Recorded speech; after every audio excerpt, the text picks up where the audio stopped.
하나님 말씀 마태복음 1장 3절에서 5절입니다. 마태복음 1장 3절에서 5절 말씀입니다. 우리 세 절 말씀을 함께 합독하시겠습니다. 유다는 다말에게서 베레스와 세라를 낳고 베레스는 헤스론을 낳고 헤스론은 람을 낳고 람은 아미나답을 낳고 아미나답은 나손을 낳고 나손은 살몬을 낳고 살몬은 라합에게서 보아스를 낳고 보아스는 롯에게서 오벳을 낳고 오벳은 이새를 낳고. 아멘. 오늘 이 자리에 사랑하는 주님이 우리와 함께 하시는 줄로 믿습니다. 예수님 많이 생각하시는 이 하루 사순절 되어질 수 있기를 주님의 이름으로 축복합니다. 아멘. 우리나라는 예로부터 뼈대 있는 가문이다 이렇게 하면 그 족보를 귀히 여겼지 않습니까? 그래서 어떤 성씨든지 자신의 족보를 이야기할 때 자신의 가문에 좀 특별하게 뛰어난 사람, 세상적으로 말하면 권력을 가진 사람이 얼마나 많았고 얼마나 위대했다, 그런 것을 자랑하기 위해서 그 족보에 그런 것을 많이 남깁니다. 일반적으로 어떤 개인이나 가정이나 어떤 이야기를 할 때 좀 부끄럽고 좀 세상 사람들에게 밝히기 어려운 것은 숨기고 좀 자랑스러운 부분, 남들에게 좀 보여주고 싶은 것들은 많이 기록하고 남기는 것이 일반적입니다. 족보라고 하는 것은 후대 사람들이 자신의 가문이 얼마나 위대한지를 보여주는 것이고 얼마나 명문 가문인지, 뼈대 있는 가문인지를 타인에게도 보여주는 거기 때문에 가급적, 아니요 아예 부끄러운 것이나 남들에게 떳떳하지 않은 것은 안 밝히는 것이 일반적이지 않습니까? 오늘 족보는 예수님께서 탄생하신 탄생의 족보입니다.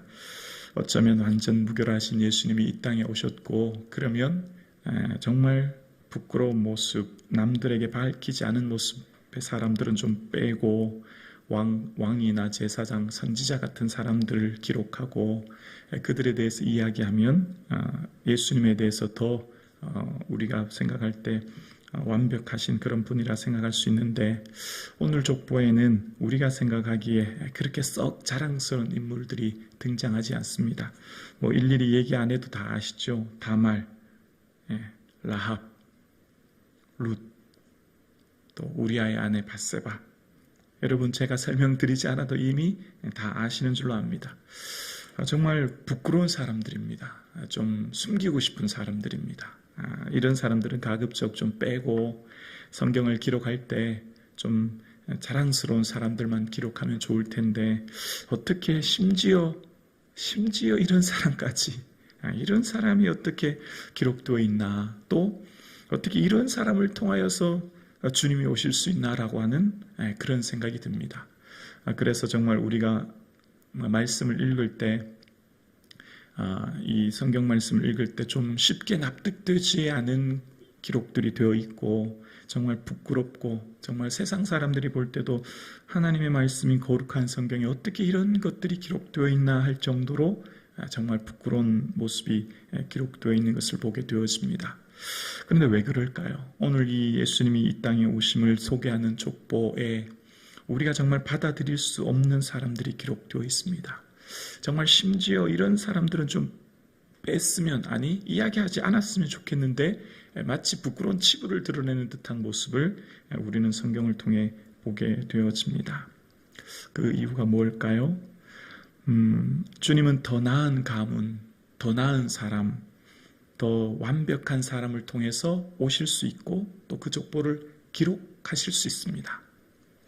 그럼에도 주님께서는 신분이나 성별이나 또 혈통을 차별하지 않으시고 기록되어 있고 심지어는 부끄러운 사람까지도 기록되어 있는 것을 보게 되어집니다. 그것은 바로 예수님께서 이 땅에 오신 것은 모든 사람들을 위해 오셨다는 거예요. 예수님이 구원하지 못할 사람은 없다는 것이죠. 다시 말하면 예수님은 용서하지 못할 죄는 없다는 것입니다. 어떤 사람, 어떤 죄악, 어떤 부끄러움도 예수님 앞에서는 다 용서함 받는 줄로 믿습니다. 예수님은 다 품어주시는 거죠.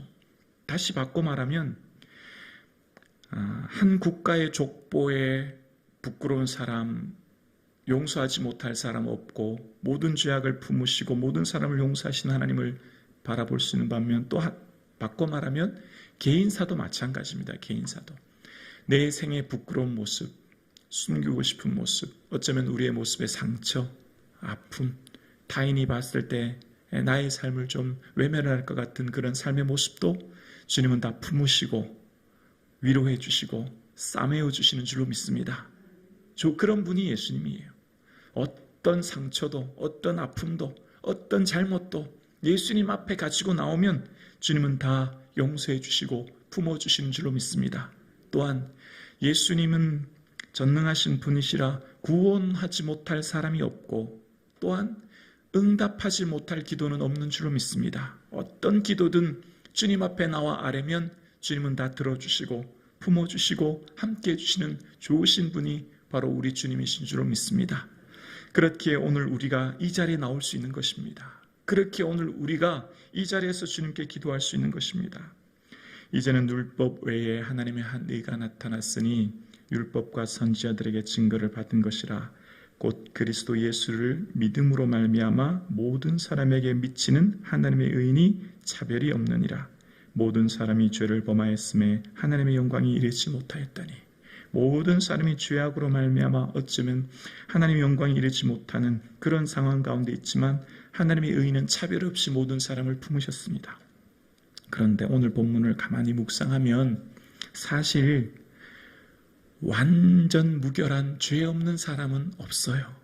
그렇지 않습니까? 어떤 왕이든 어떤 선지자든 어떤 제사장이든 그 사람을 여기 기록한다고 한들 그 사람이 하나님 보실 때 완벽한 의인이겠습니까? 아니죠. 우리가 볼 때는 더 큰 죄인, 더 적은 죄인이 있지만 주님 보실 땐 다 똑같은 죄인이지요. 우리 볼 때는 큰 죄, 작은 죄 있지만 주님 보실 때는 다 똑같은 그런 악한 모습이 우리에게 있지 않겠습니까? 우리가 볼 때는 더 순결하고 더 완벽하고 더 죄 없는 사람이 있다고 생각하지만 주님 보실 때 아담의 원죄로 인하여 이 땅에 있는 모든 사람들은 죄 없는 사람이 없는 것이지요. 다 오염된 죄의 상황 가운데 있는 것임을 알게 되어집니다. 오늘 새벽 예배 드리시는 사랑하는 성도님, 여러분의 삶에 무엇이 부끄럽습니까? 여러분의 인생사에 숨기고 싶은 것은 없으십니까? 혹은 여러분의 가정의 삶에 좀 남들에게 숨기고 싶은 그런 부끄러운 모습은 없으십니까? 예수님께 다 아뢰고 내려놓고 고백할 때 주님이 다 품어주시고 그 상처를 싸매어 주실 줄로 믿습니다. 그 좋으신 주님 바라보고 오늘 이 자리에 기도할 수 있기를 주의 이름으로 축원합니다.